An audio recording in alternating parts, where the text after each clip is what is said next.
Status. And so now you have the recording here, right? So we start.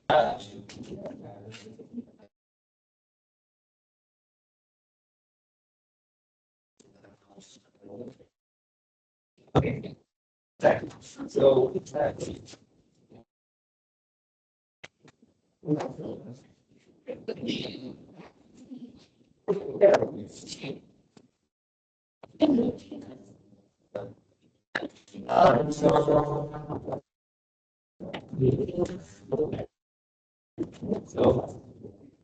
So let's get started with the now. We basically talk about these two items, right? So simple random sample last year, systematic and scientific, right? So we talk about those four things. So we have other two here, the judgment and convenience. So out of those, actually, the common use one is the convenience arm. We'll talk about that one as well, and just to get some idea, right? So now, imagine now thinking about that, getting some information from the all the students in the university, right? So now if I want that information very quickly, right? So now I cannot go there each and every class, right? So now if I want that information quickly, right? So without very much trouble, right? So if you want to get that information, right? So yeah, if you're trying to follow that some of these techniques, right? The random sampling or like the clustering or whatever, right? So in those techniques, basically, it will take some time, right? So if you want to get that information, right? The but will be much easier way, right? Or like some other ways you can try. Right? The one option is that if I want some information, right? The one option I have is that I can directly come to the this particular class, right? And I can get the information only from this class, right? And I can say that that's presenting the time. That's not the best sample, right? You can see that. So then that type of sample, we would call it as the convenience sample, right? The other option is that without taking it from this class, right? I can go to the canteen and whoever there, I can get information from them, right? So that's the convenience sample. So some situations, right, people try to go for those samples as well, right? So it's still like kind of a random sample, right? It's not 100% random, right? So just go there and then wherever the candidates like Galle, from those who are available, right? So that's not 100% random, but it's still it's a kind of random sample, right? So we can call that as the convenience sample. And then like the judgment was like so basically like you're looking at the situation, you judge so you're taking this type of sample and so on, right? So you just decided by yourself, right? So you're having some the sampling like that, right? So those basically like those techniques, what we can identify is that those are not 100% probabilistic, and those are not 100% random samples, right? But practically, sometimes the you have to follow them, right? So in certain situations, you can justify the situation and you can say that like due to certain reasons I will create a sample like that. Okay, and then if there are some justification for the situation, you can provide your sample. Okay, so that's the different the applications, right? So, but then like always think about that the whenever it is possible, always try to go the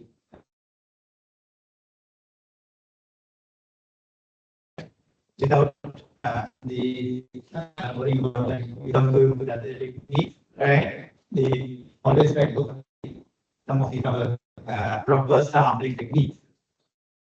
Whenever those are not possible, right? So due to some reason, then go for the sample. Right? So that's the idea that you should have in terms of different techniques that you can follow. Right? So that's the idea of the right? So yeah, look at the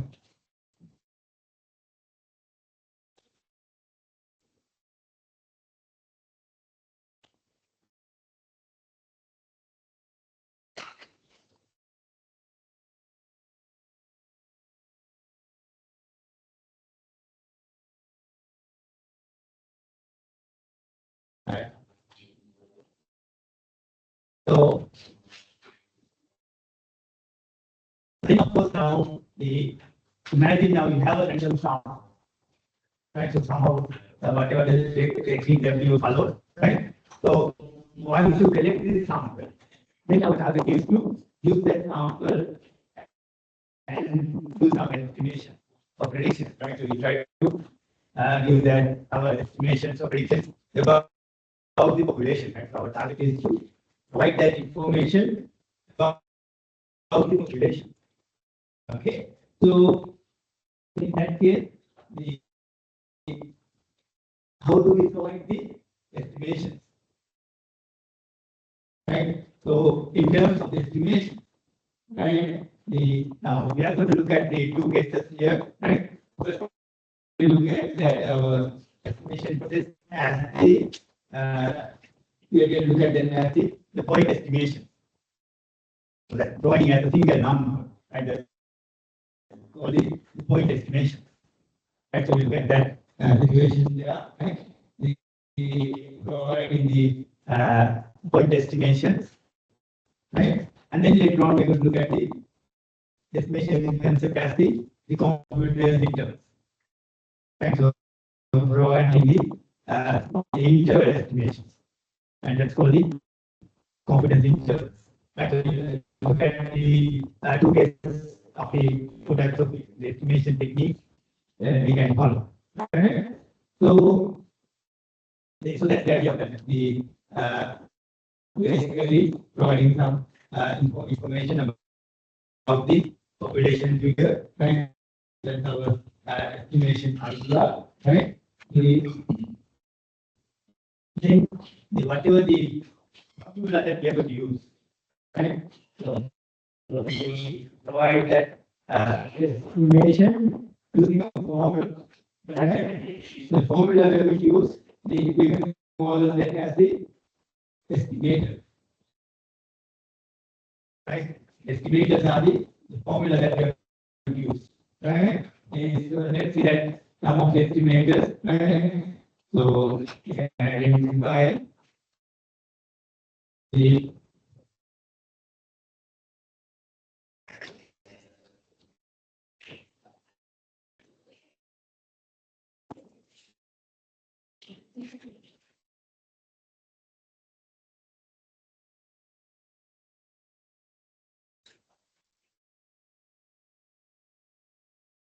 Okay.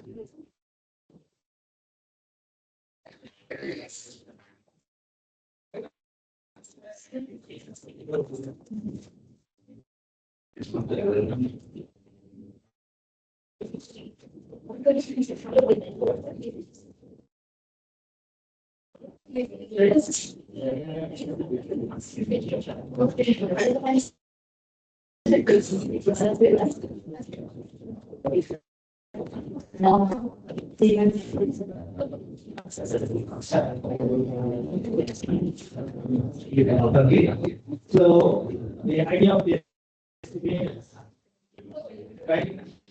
So the in terms of estimators, so that is a formula that we have to use. Right? So we have X bar, and this is one formula that we are going to follow, right? And then S square, and another formula that we are going to follow, right? And then 0. Right? So those are the functions or the formulas that we are going to follow. Right? That's called the estimators. Right? So I can say that is the formula that we are going to follow. Right? So we call that as our estimators. Right? And then we are going to use those estimators to estimate the population parameters. Right? The population figures, we are going to give the name as the parameters. Right? So the parameters are these numbers. Right?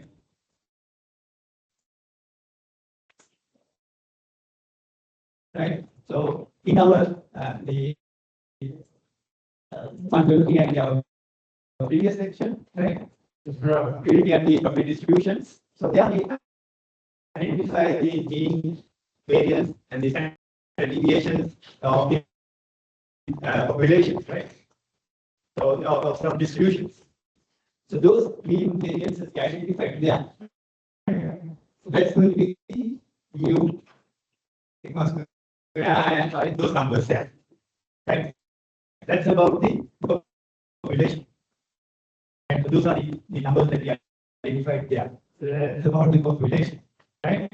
So we in this context, we are going to give a name for them as the parameters.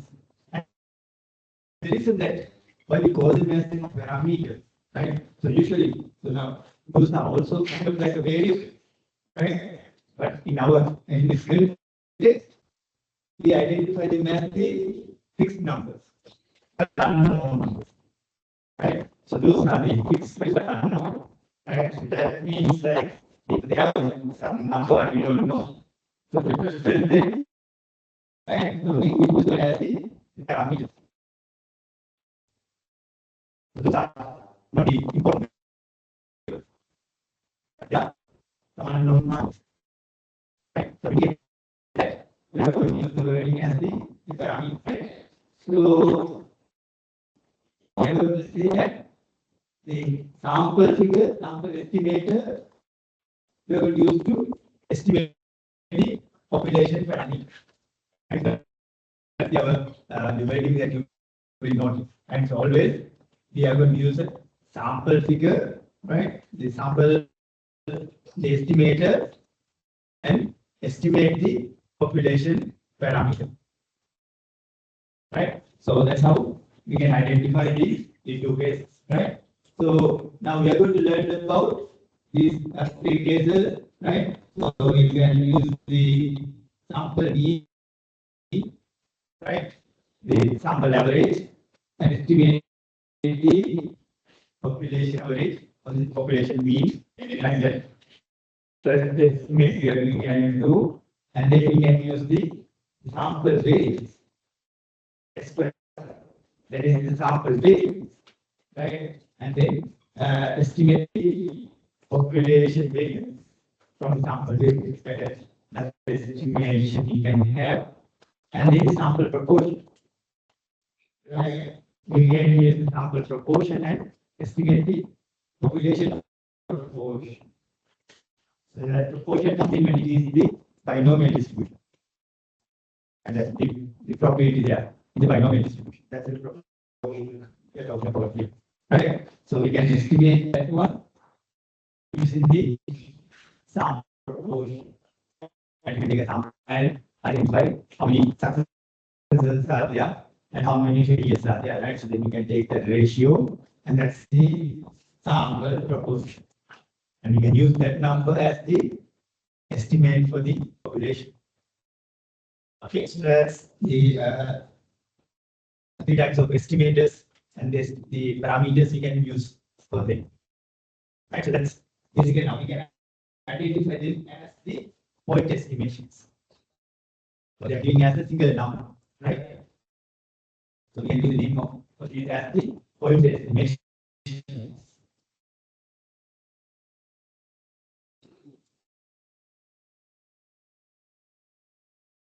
Right. So we are giving it as a single number. Right. So it's giving it as a point. Right. So then if I just look at the some real line here, right? So then the population mean what that is there, right? New, right? So then what we take is we take a sample, right?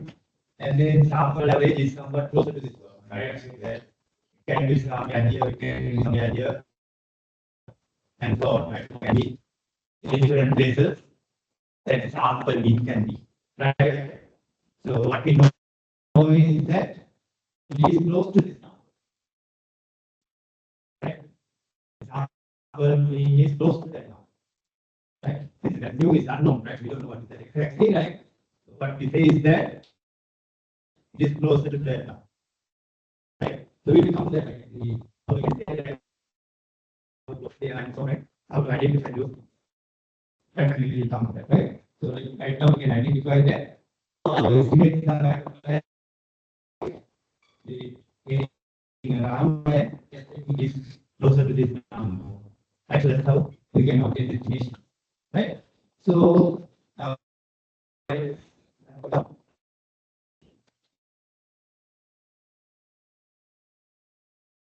the so basically how we can do that, we can divide the point estimation and the interest estimators and what we have been here, right? So there are point estimation, and the rate on the interest estimation, right?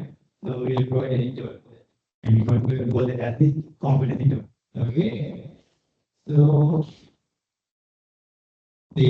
then like we think about the point estimation, right? So we are providing a single number, right?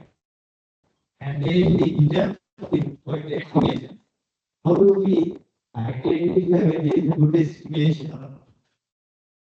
We can provide an estimation, right? But we don't know how to do it, right? If we can find out some properties of those estimations. Right? So we have some properties that are only unbiased, right? So how we can say that it is not a biased, right? And then we can identify the efficiency of that estimator. Right? So these are talking about the estimator, right? So we are talking about our estimators, right? And based on those estimators, right, we are going to see how good it is, right? So that is the in terms of the unbiasedness, right? And then in terms of the efficiency, right? We talk about those two terms, right? So let's see that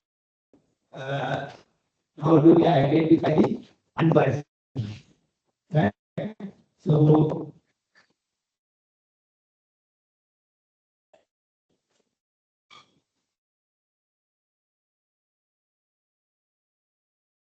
okay, so the now so what happens is that when it comes to for example, think about the population B, the average. So once you are talking about the population average, there are so many estimates. So like you see that sample average and one estimate. There are so many estimates like that.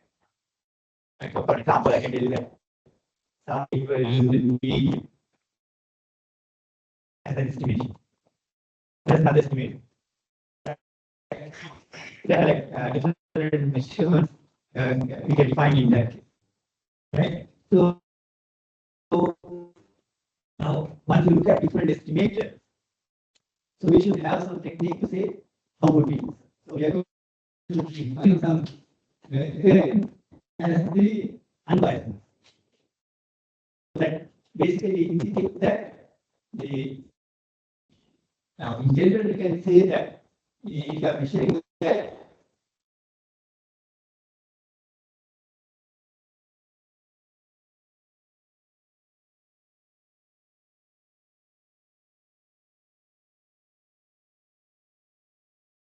the once you are measuring the estimator,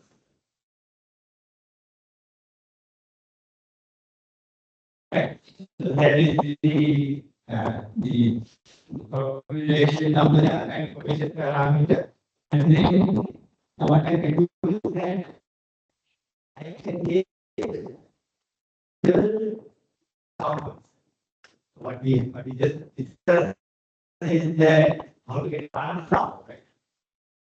So that if I present in the university, I'm taking a sample of 100 students, right? So that one sample, I get another set of 100. Take another set of 100. So I can repeat it. I can keep on taking 100 students like that. Right? So that I can take several samples. Then what can we expect? I take the sample one, and then the average is x1 bar, and sample two x2 bar, and so on. Right? You can take several averages. Then what can you expect is that those averages are somewhat closer to this one. And,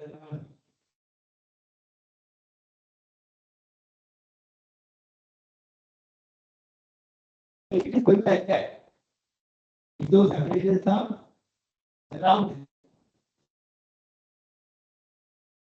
right, then you can hold it as the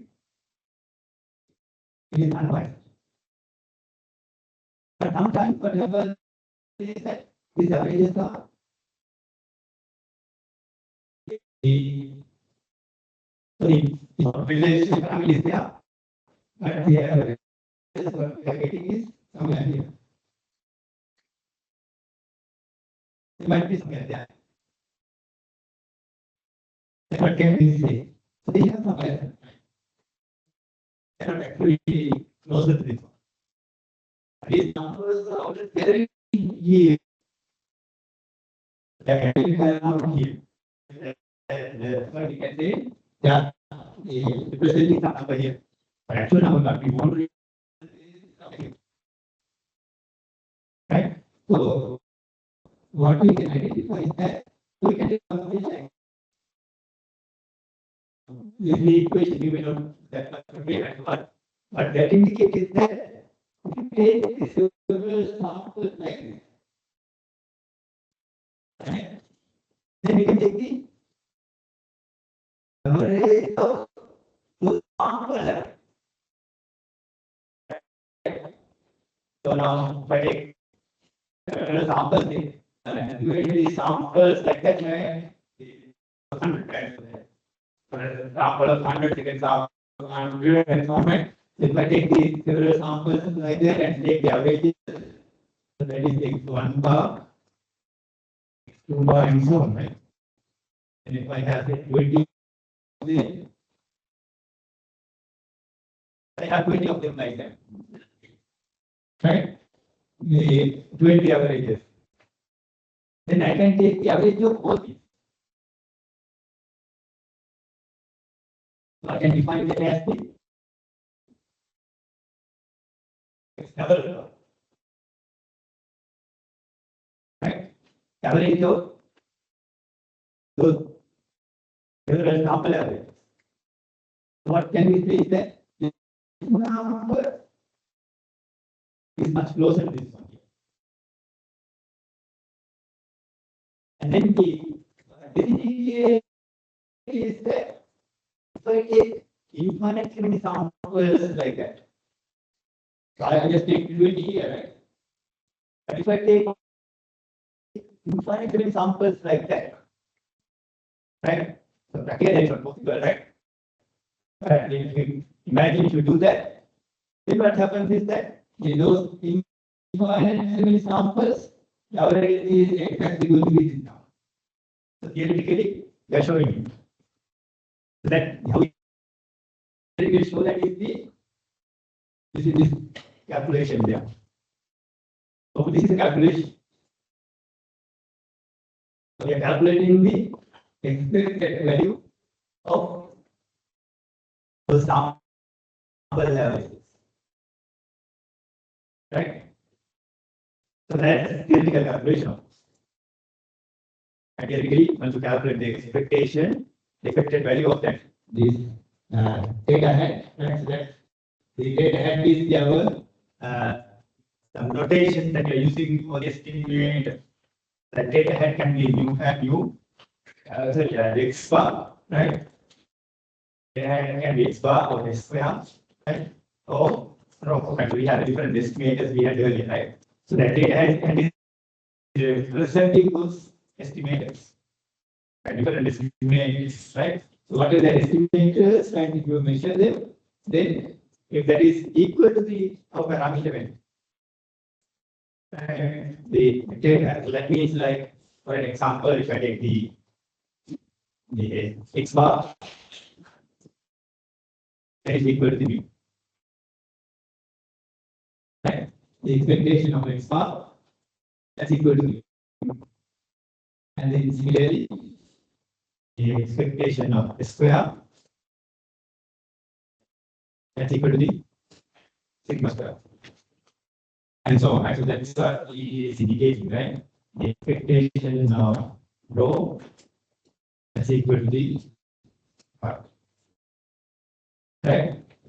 So those are the idea of that expectation of data, right? So that we have these estimators, right? So expectation of each of those estimators is going to be equal to the parameter value, right? What is the parameter value? Then we can call that as the is an unbiased. So we can make sure that, right? So that is around the right? Is around the unbiased in that is always around the this goes back, right?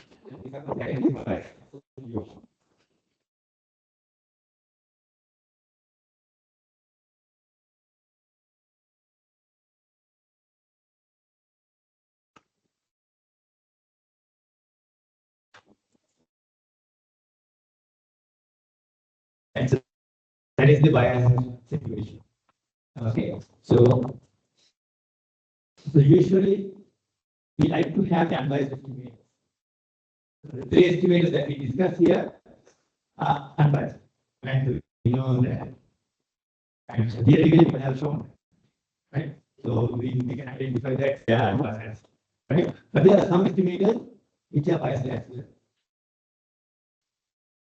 Right? So for an example, now this is square, right? I think so. If we did not discuss about that formula, right? The slight modification to that formula, right? Resulting in another estimator. But then that estimate is biased. Right? That you can notice that. So now, if I do that one, right? In terms of square, what we have is the minus x bar, yeah, right? The times f of x, and then we divide that by n minus 1, right? So that is the formula that we are having a square, right? And some people take is division by the end without taking n minus 1. Right? Sometimes you can take it as the divide by n. So it seems like when you want to have a large sample of those, whether you divide by n or n minus 1, doesn't change that much, right? So if you have like say 100 observations or 200 observations, then divide by 200 or 1 by 10, and it doesn't make much difference, right? So they look like similar, right? Those estimators are look like similar, right? So you divide by n or n minus 1, right? But then theoretically they have a different mean, right? If you divide by n, that is a biased one. But if you divide by n minus 1, it is unbiased. Then theoretically you can notice those, right? So that's so that's why people go with a formula like that, right? So when you find that sample variance, then in that case, you always divide by n minus 1. So when you check that formulas like in Excel, like when you look at the formulas, right? So you will notice that. That is the idea of the unbiased estimates. So the common estimators that we are using are unbiased.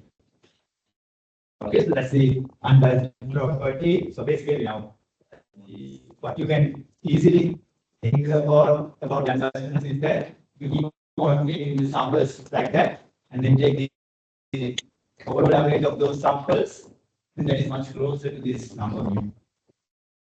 And then as you are increasing this number of samples you are taking, that is much getting closer and closer. Right? So that this property is indicating that it is getting much closer and closer. Right? So that's what you can identify. Okay. So that's the idea of that unbiased, right? Then you have the other property, efficiency.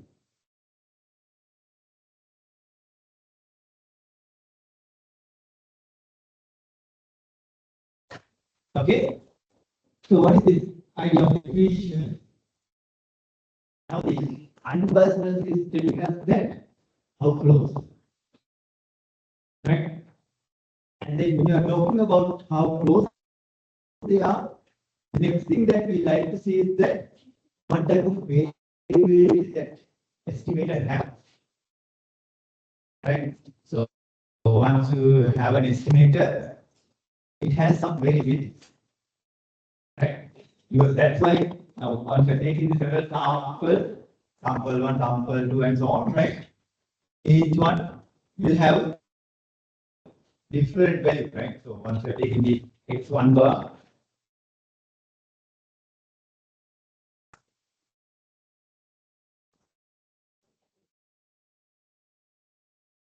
so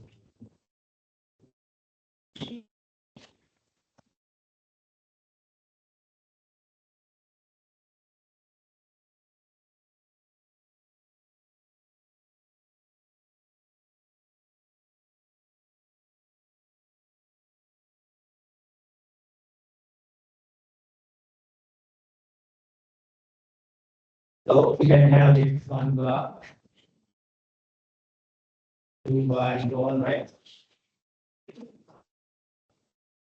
So you can take that examples like that, right? So you can take several examples and so on, right? The so what we have is that in terms of the view, right? So all these values are somewhat around, right? But it can be like sometimes it can be very close to each other, right? But can be like this as well, right?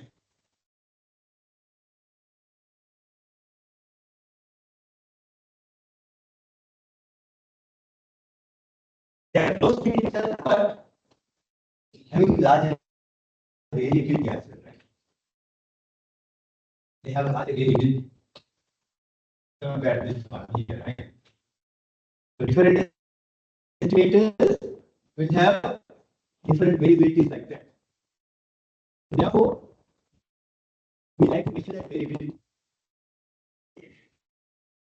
We have an idea of the variance of each estimator, right? So therefore, like our estimators that we had, right?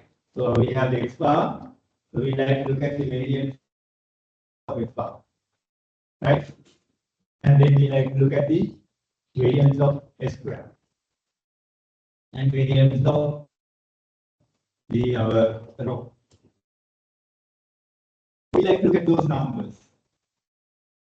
Now, here is that now, of course, now when it comes to the X bar here, right? So if you take two estimators for the same parameter, right? This is now X bar is the mu, right? And this is for the sigma, right? And this is for the phi, right? So now, if you take two estimators for the mu, out of those two, now both are unbiased, right? If both are unbiased, then now we can select best part. We can select the one that has the smaller variance, right? So the out of the several estimators. So like that now for the mu, we can define several estimators like the X bar and then median and so on. Like we can look at that estimators like that, right? Out of them, we identified that the X bar is the one that have the smallest variance, right? X bar is the one that have the smallest variance. So that's why we can call it as the most efficient estimate. So the efficient means that so it's not even just is closer, it will not go far away.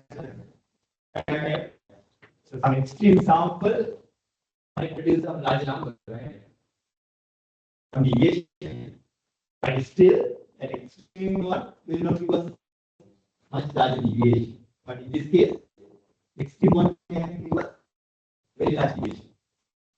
Right? That's the idea. Right? So that's why we have the most efficient estimate. Like in terms of our estimators, we like to have the most efficient estimator as well as the unbiased estimator. We like to look at those two properties.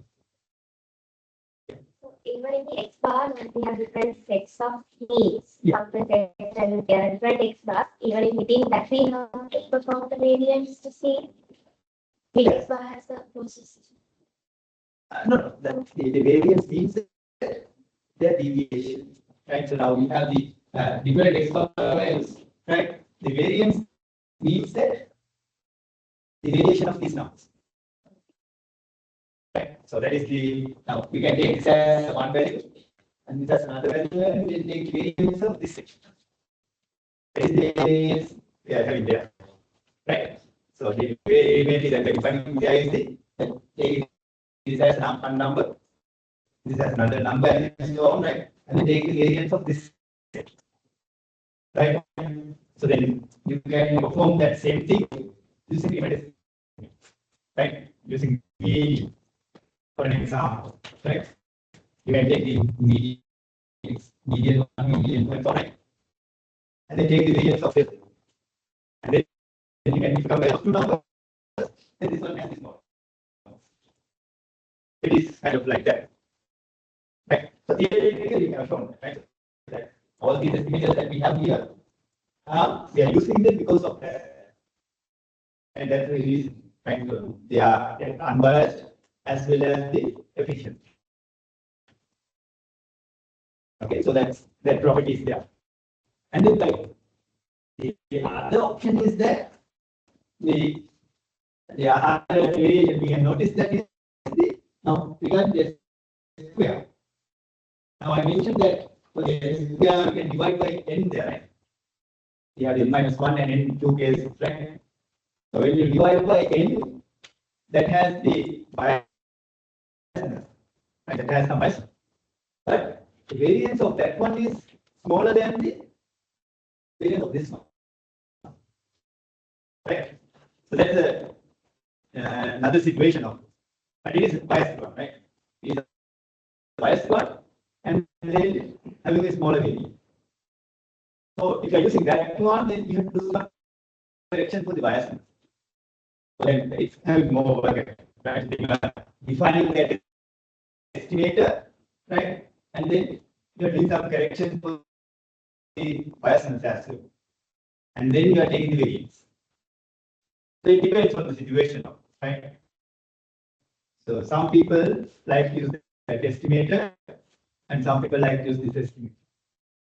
So it depends on the situation, right? So that like now, once it comes to these estimators, right? The most of them, like the very common name that you will notice is that the one that comes to these estimators is the maximum likelihood estimate. You will notice that when you are looking at the books and so on, right? You will notice that particular term. So, like if you're looking at X bar and then the row, right? Both of them are actually the maximum likelihood estimators as well. But S square is not a maximum likelihood estimator. Right?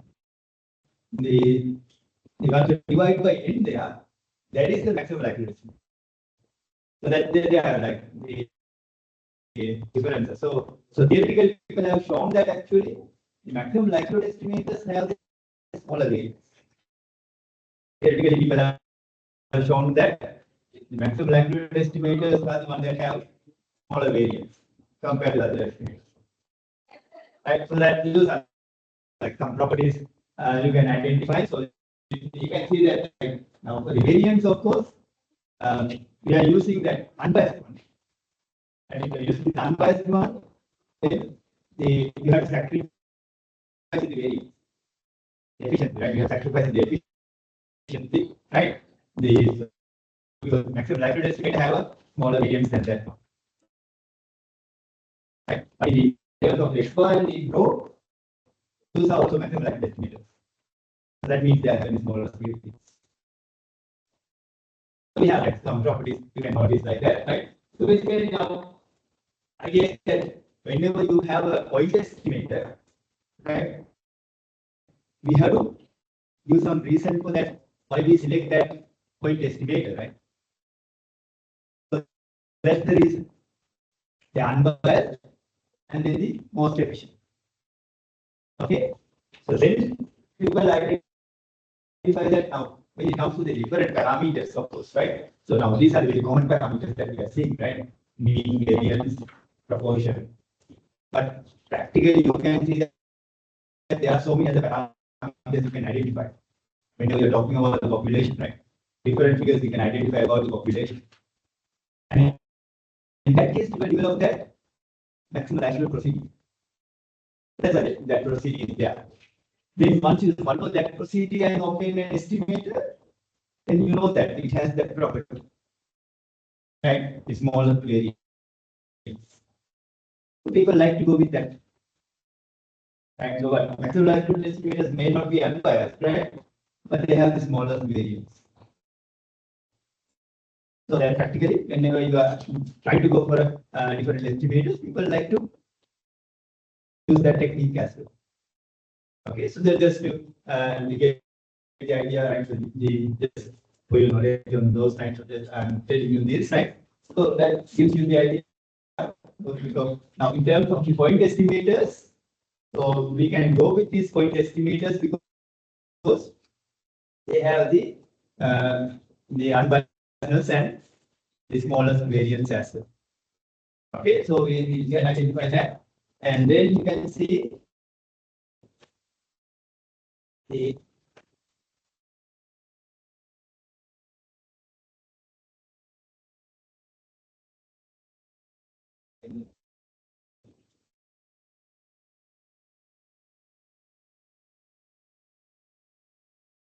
the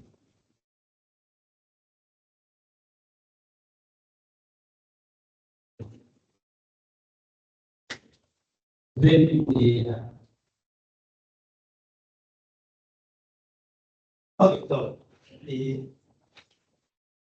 so I thought of like directly going into the internal estimation concept, but then we have this sampling and sampling error. So I will come to this, right? So I will come to this one, right? But like the now with that in mind, of course, we can directly go into the concept of the interval estimation. Right? So once it comes to the interval estimation, right? The idea is that now once you get the point estimation, so we are just representing that number, right? And saying that like this value is close to the but then like now in a situation like this,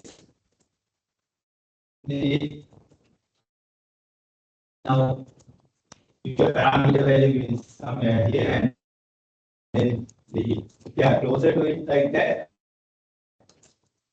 or it is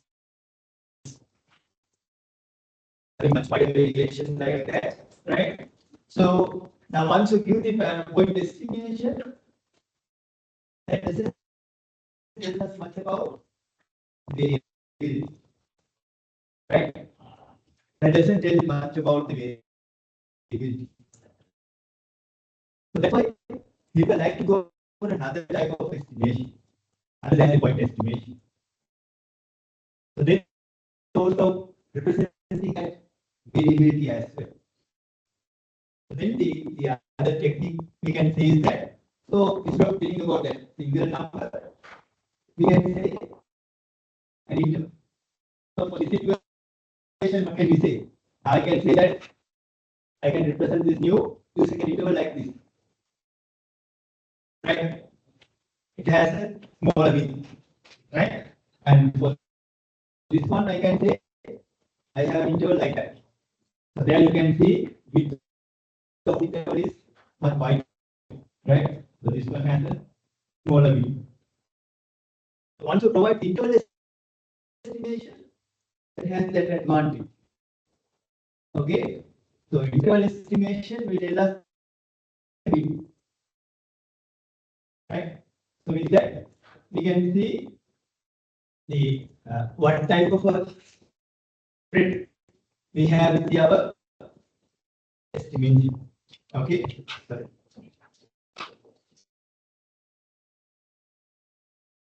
Give me a second.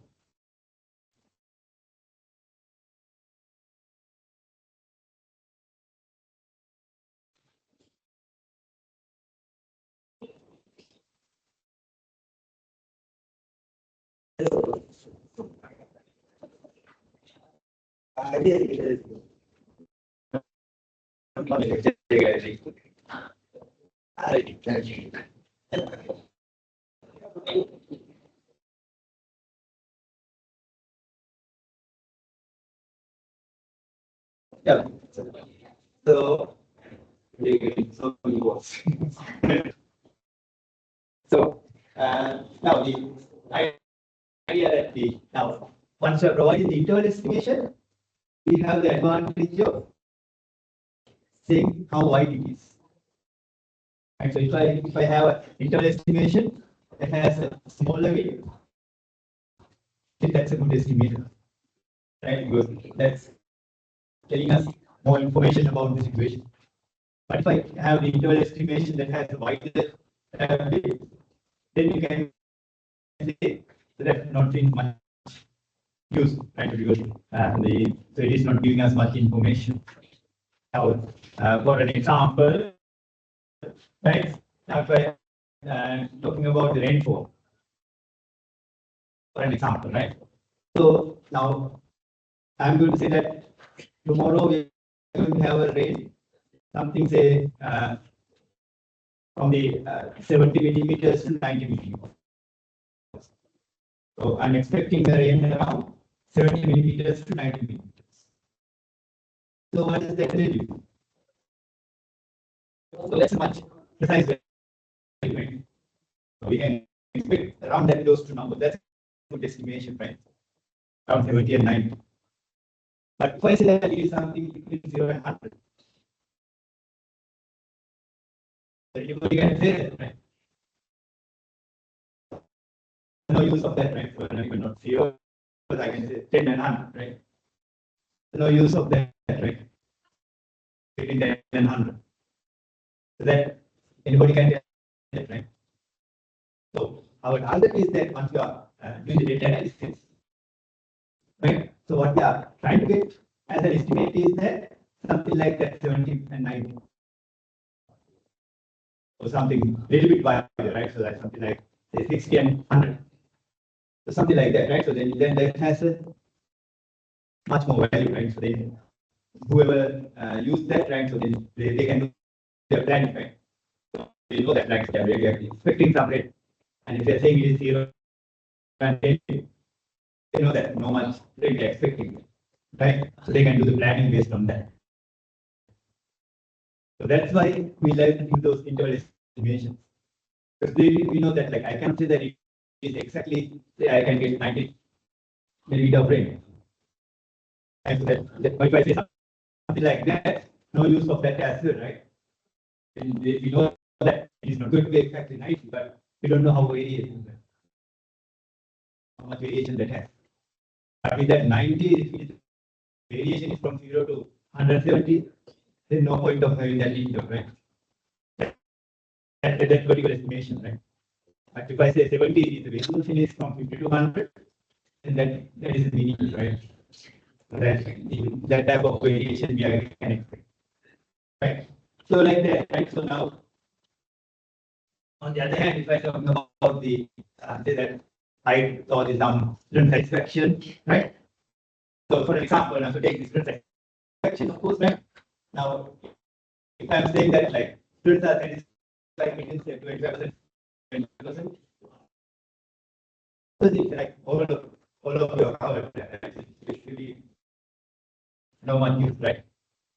But if I say that students are satisfied between 60 to 80%, that has meaning, right? That's much meaning. Or if you say 20 to 40%, that is having meaning, right? So that they are not much satisfied, right? So that's involving that small numbers, right? So something like that, right? So when you are providing interval, right, it should be some meaningful interval. The idea of that our interval estimations is that actually we are looking for a meaningful estimation. Okay, so then like once you follow that our confidence interval technique and so on, right? So it is usually it's going to give us a meaningful intervals like that, right? As long as like the other requirements are you should have a proper random sample, right?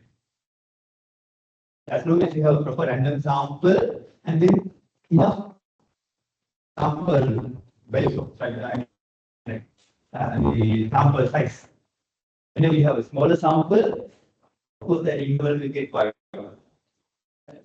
But if you have a larger sample, then you will have a reasonable interval, right? And then as long as you are getting much better random sample, the numbers are more accurate.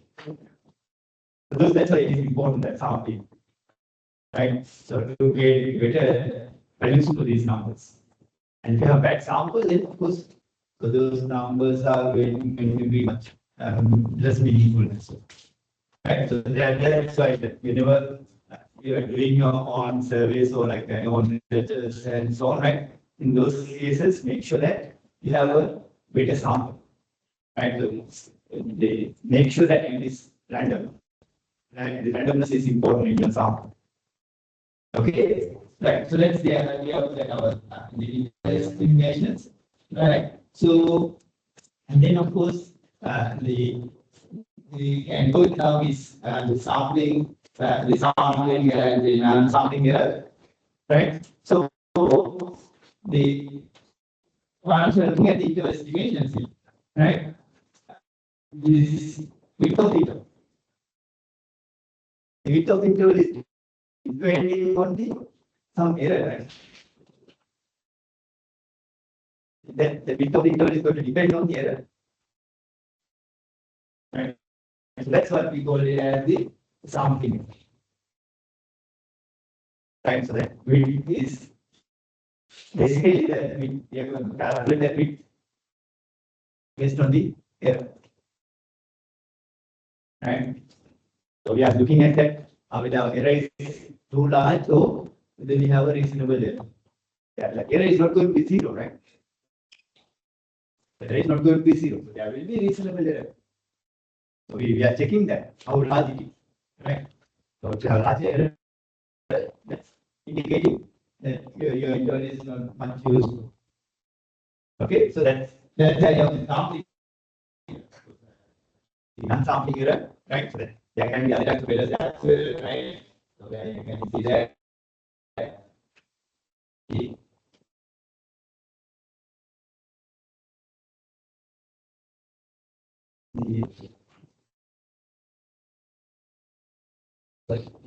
the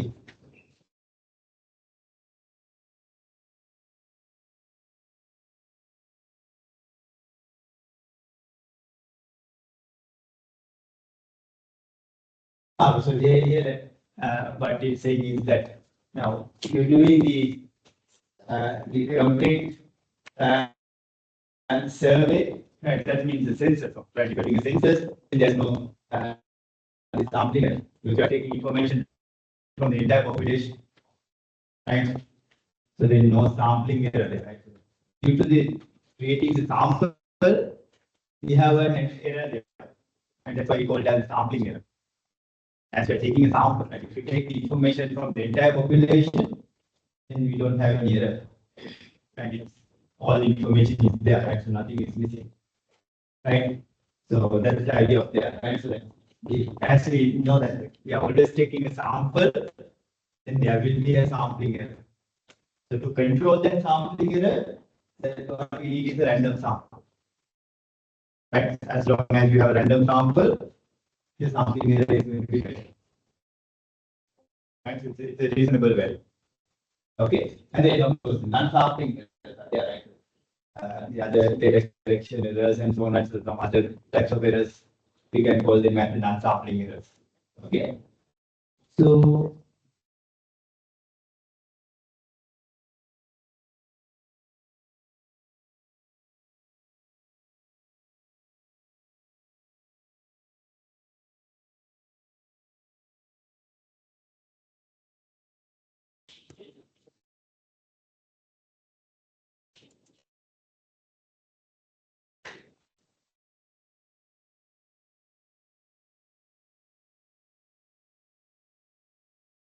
at least I'm talking about the non-sampling error situations, right? So when you're looking at the data collections and so on and so on, basis, and so you can notice that the type of errors you can have. So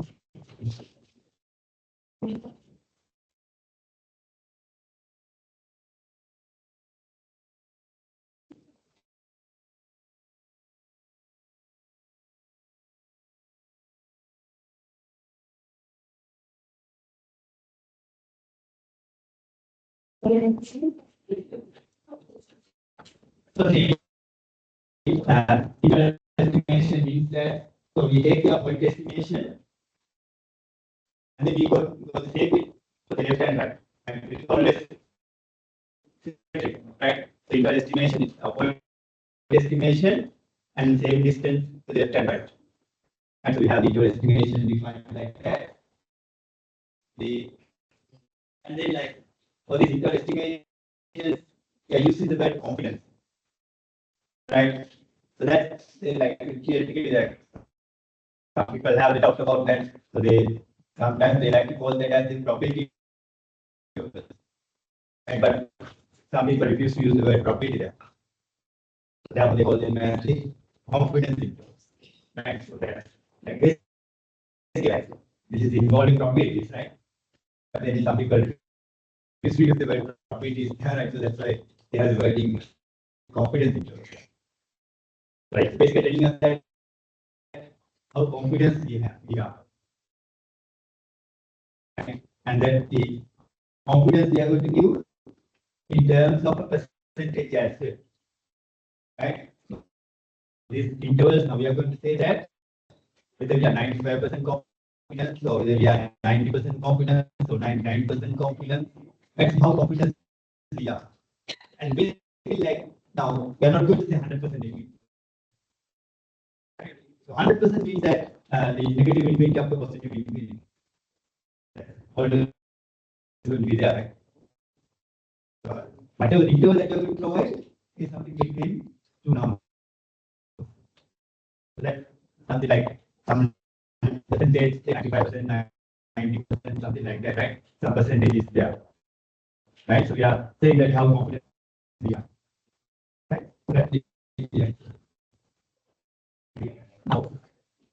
now on that case, of course, now what does it mean by that confidence we have, right?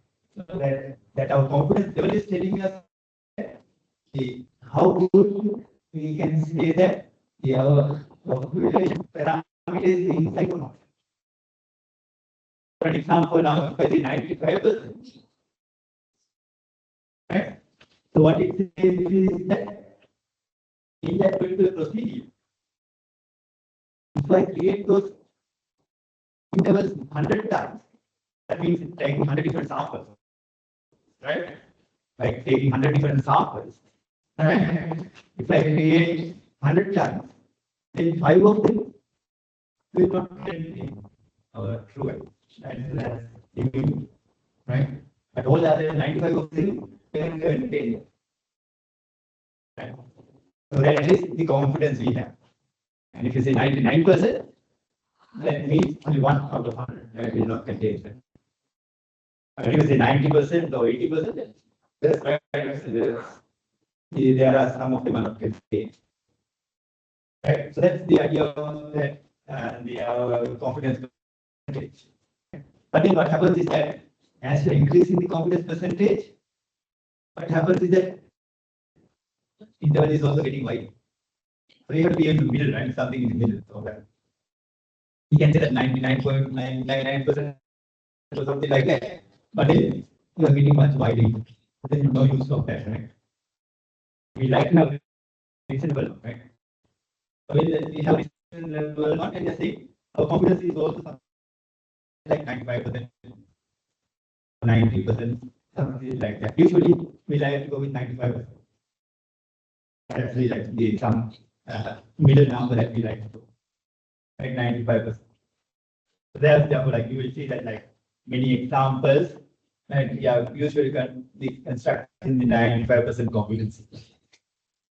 So whenever you are looking at different books and so on, and you will notice that they always talk about the 95%. Right? So that's the number we use. So that gives us the reasonable view, right? As well as so our confidence is also somewhat larger, right? So that's so it is not much wider one as well. Okay, so that is the idea there.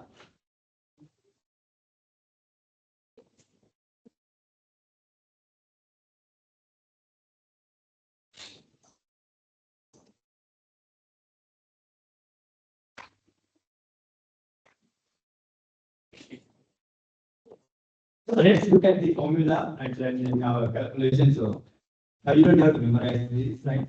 So you can use Excel and do it, and I will show you how to use Excel as well, right? So I will just look at this one and then I will talk, right? So now what is the TDA here? So now we are talking about confidence interval for the mean mu. So we are confidence interval for the mu. Okay, and you can notice that. So we are using the point estimation to that, right? Adding and subtracting a number from that mean, right? From that x bar. So what is that? What we are adding and subtracting?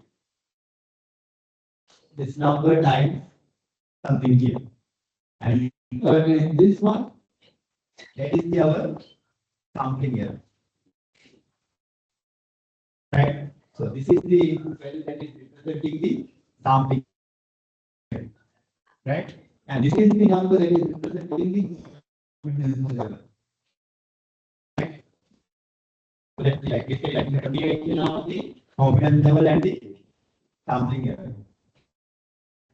Right? As this number is getting larger and larger, you can see the width is getting larger. Right? So you can notice that your width is getting larger. Right? And then our sampling here, of course, you can tell once you have sigma here, we cannot call it as a sampling error. So we have to replace that sigma by something. Right, so we from that time we replace that sigma by our sum estimate for that test. Right? So then you can notice that that is sampling error. Right? And in that sampling error, what can we identify? So it is divided by the square of it. What does that indicate? As you are dividing by table here, if you are getting large number, then what happens? If you are dividing by that, when you divide by a large number, it is getting small, right? So you can notice that you can be getting small. See that? Properties you can see, right? So that's why when you have a large sample, you are getting better composition. Your estimates are better and the confidence interval is also better. Right? So that's why you have a large sample. And on the other hand, small samples will give us a wide intervals. Right? So, and then in terms of that, you can notice that's why we go for the 95%. Right? So we increase that Z value, right? That's increasing the size of the wing. Right? So if you go for 99%, that's why much larger now. Right? So that's how we can identify these values here. And then what is this Z is representing there? So Z is basically coming from the normal distribution. Right? And not just the normal distribution. Now that is coming from the standard normal distribution. So I mentioned that like when it comes to the standard normal distribution, like at that point, right, we don't have much use of that, right? So we can do whatever the calculations we do from the normal distribution, same as from the standard normal distribution, right? But now you can see, so we are using the standard normal distribution. And when we use the Z, right, that's for the standard normal distribution. Okay, so your data suppose you are saying this, so this is coming from the standard normal distribution. Right? So based on the all different performances, right? So the is your performance, right? So they are measuring that value in terms of the your raw score, and then convert using the standardization transformation there, right?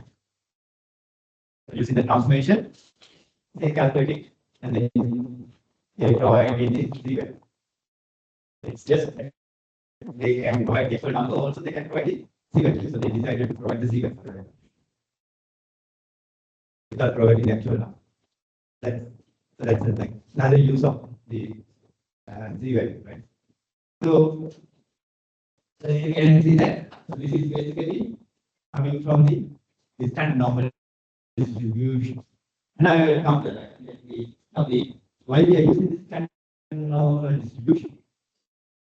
We can notice that the one thing comes to this X bar. Now, notice that if you're taking different samples, right? Then you can have that like each sample have different value, right?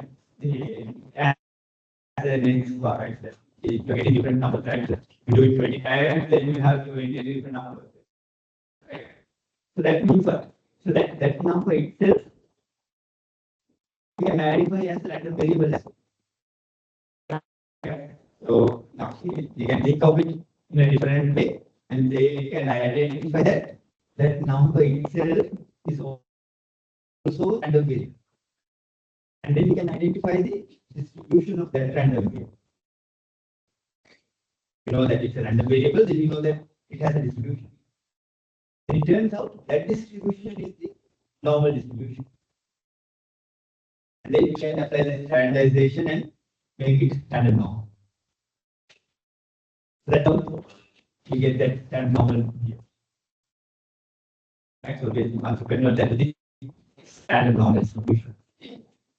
So that basically now you can see that this confidence interval, and we are creating it based on the standard normal distribution.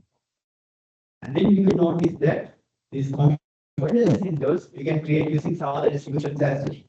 So then you can notice different values too. Other than the right. So there you can see different the values there. Okay, so that's basically the idea of that how this confidence interval works.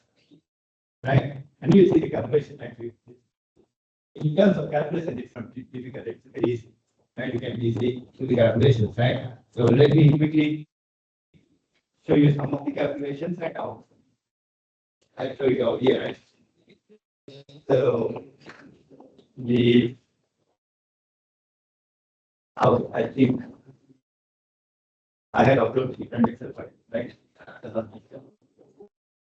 Okay, so next time I will show you the calculations, right? So I'm using different computer, right? So I will show you the calculation. I open that one, right? And then like if I go down to this here. I have this example, right? So now we have to, I will just talk about this example a little bit and then I will stop, right? So now, what about this example?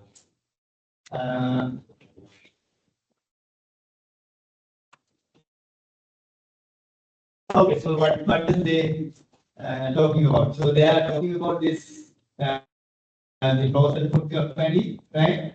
And they want to know the mean length of the years of corn they receive in the shipment. So they usually once they provide the shipment, they give some the particular the standard they are providing, right? So in that shipment, they say that they have a certain length of corns and so on, right? So they are having some specifications for that, right? So then once you receive the shipment, you cannot measure each and every years of corns, right? You cannot measure each and every one, right? So what you can do, you can take a random sample, right? So you're going to take a random sample, right? So in that case now, if you are lazy, you can take the percentage and then take it as a sample, right? But in those cases, it's better that if you take a random sample like that, the systematic way or some it also random way, something like that, right? So randomly you take some numbers here that taking that random sample of 200, right? They're taking a larger sample there, right? Sample of 200, right? And they are measuring their length, right? So they found that the average is 8.8, right? So they identify that average is 8.8. So then you can check that with the hours, the standards they are providing, right? You can check that, right? And not only that, now we usually also check that it may not be exactly matching, right? They are saying that now it is going to be 8.8, but their standard might be saying that 9, right? For an example, that their standard might say that they are providing 9 inches, right? So let's say or like it can be like 8.5 inches, something like that, right? But your sample is something like 8.8. We want to check that whether it is closer to that specified value or not. Right? So we can check that by creating confidence interval. Right? We can create a confidence interval for that and see. Right? So that those are the now I don't know if it's 9 or whatever, right? So you can check that how close it is and so on, right? How wide the interval and so on. You can check that, right? So you can create the 95% confidence interval, and then of course now they have that population standard deviation given, right? So that we are using that number basically now it is given meaning that something like the specification is indicating some standard deviation, right? We are using that number. And instead of that, you can use your sample standard deviation as well, right? So you can do that later as well. You have both options there, right? So then you can do the calculations, right? So I will show you that the calculations, right? I think here you will have that, right?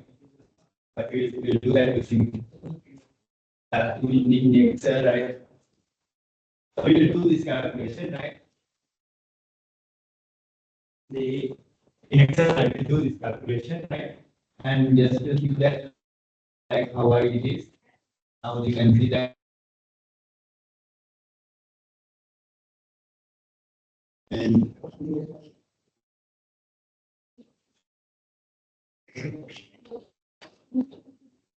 so you can see that it is 8.59, right? Very close to 9, right? So you can see, right? So then now you can see that the interval is not that much wide, right? It is from 8.5 to 9. Somewhat visible interval here, right? So that can tell us some information. And those are the things you can identify. And next time I will do this calculation, right? In Excel, I will do this calculation. So with that, I will stop it for today.